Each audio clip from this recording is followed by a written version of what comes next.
It's Ramsey Dewey over here in Shanghai, China. Welcome to this edition of Q&A with Coach. I'm a bit under the weather, so I've got a scratchy voice today. Bear with me. We have a question today from Avery Scott 7442, who says, well, he's got a question about the concept of pressure testing in a previous video where I relentlessly mocked people who use the term pressure testing because they don't know how to fight, instead of, say, just sparring, positional sparring, basic fight training at the gym. Because pressure testing is a term invented by self-defense dorks who don't know how to fight. And it is something they do to try to feel better and pat themselves on the back like, hey, look, we're doing something useful by pressure testing the techniques. Anyway, we'll get into that a little bit more. You can argue all you want in the comments and you're still wrong. So Avery says, one question is about pressure testing. I've heard that one used by instructors who were insert something here, like ex-military, ex-police, something like that, in the context of focusing on training with weapons, the same way strikers spar and grapplers roll. Can you expand on that one? Well, sure. The fact of the matter is you cannot train with weapons the same way that strikers spar or the grapplers roll. You can't. And what do I mean by that?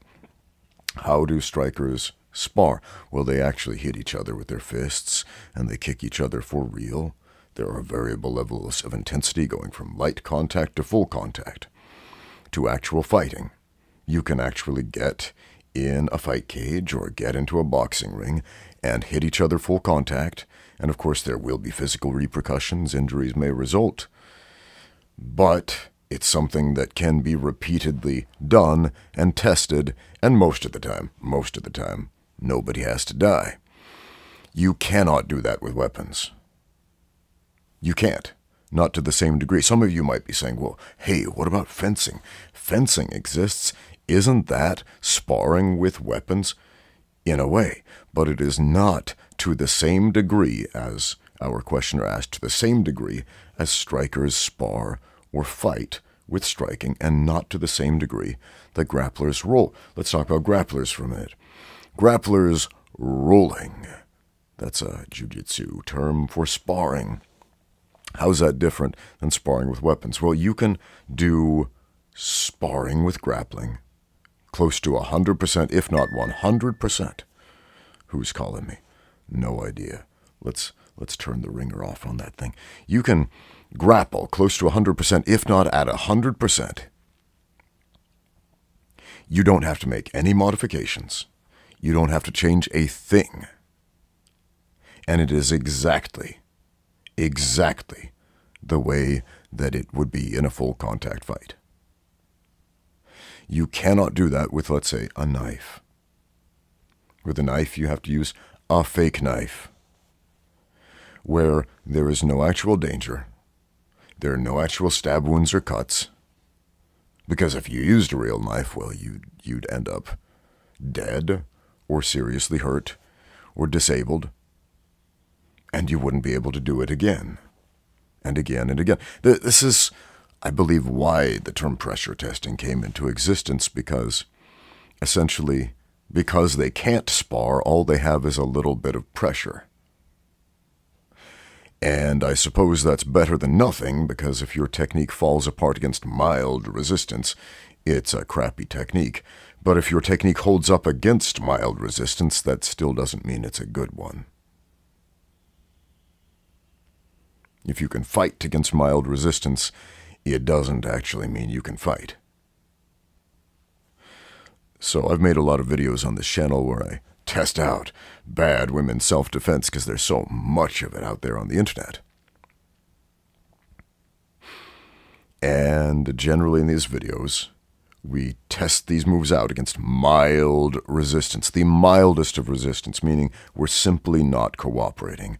Because what tends to happen in these self-defense videos is a pre-choreographed sequence of movements where the woman will do her little ninja move and then the guy will follow the choreography, go through the motions, and do exactly what he's supposed to do in that scenario.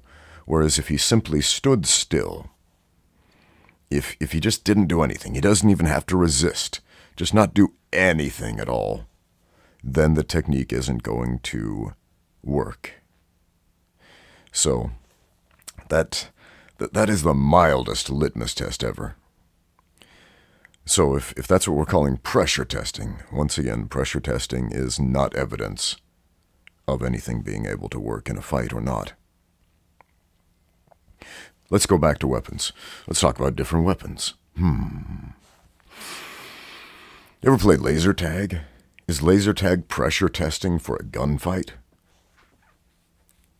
Kinda, maybe, a little bit. Laser tag is fun. Gunfights aren't fun. Gunfights are traumatic. I've had some friends who went overseas for war and they didn't come back as the same person. Those dudes were shaken, man. A shell of their former selves, some of these guys, because of the things they'd seen. So, war isn't fun, from what I understand. Man, my mother was born at the tail end of World War II, and her earliest memories were the Nazis trying to bomb her hometown. Well, not trying to, actually bombing her hometown, the explosions, the bomb raid sirens over England where she was living. And even though she was very small, very young, like this was such a traumatic, formative experience in her life that every time she heard a police siren or a what do you call it, a fire engine, it would trigger this PTSD, and man, she would just go into shell shock, basically, and just remember the explosions and the bomb raids. So, a simulation is often fun, man. That's why we play video games. How many of you play a game like Call of Duty, for example? It's a fun game. You go around and you play soldier, and you've got a weapon, and it's basically virtual laser tag with better graphics. But imagine if you had to play that scenario out in real life. Oh boy, that would suck. Man. I love the video game series Fallout. There's a new Fallout TV show coming out in the near future.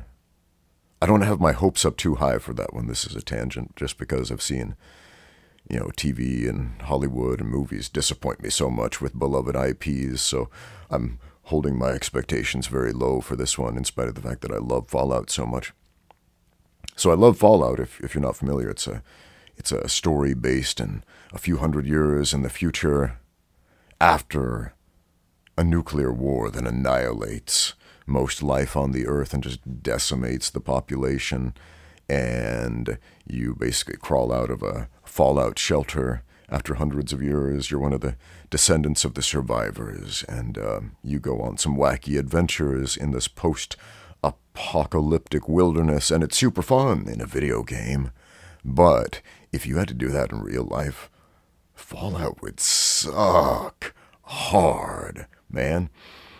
So playing the video game Fallout, that would be like pressure testing. Actually living through that ordeal would be an absolute nightmare. And it's not the same thing. So, similarly, playing with a plastic knife, or pretending this, like, say, a marker is a knife or something like that, and going through a little stabby, knifey game or something like that with your Krav Maga friends is not even remotely comparable. Not psychologically, not physiologically, not physically, not emotionally, not on any level with an actual aggravated assault with a knife. Olympic fencing, cool sport. I've done it. It's fun. I enjoy it. However, getting into an actual sword fight, a duel, even to first blood, not even to the death, even to first blood, that means the first guy to stab the other or cut the other and make them bleed wins. just under that relatively safe rule set, how many of you would be willing to participate in a duel to first blood with a sword?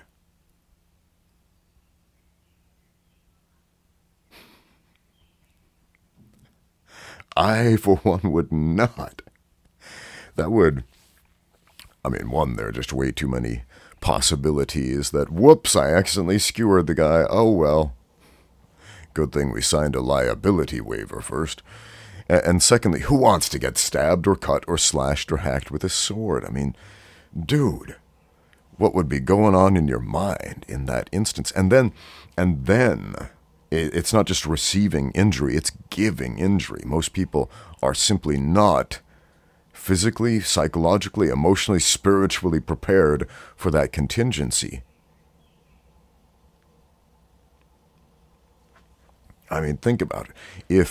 If I handed you a knife and I said, go stab that guy over there, even if he was like the worst human in the world, even if it was Hitler over there, and I said, here, go stab Hitler and save all these people he's going to potentially kill.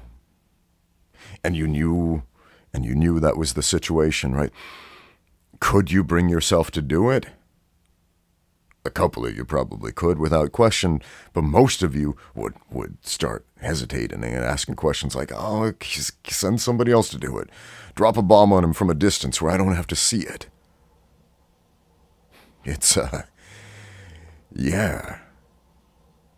The emotional, psychological, mental, and spiritual factors of real violence are not the same.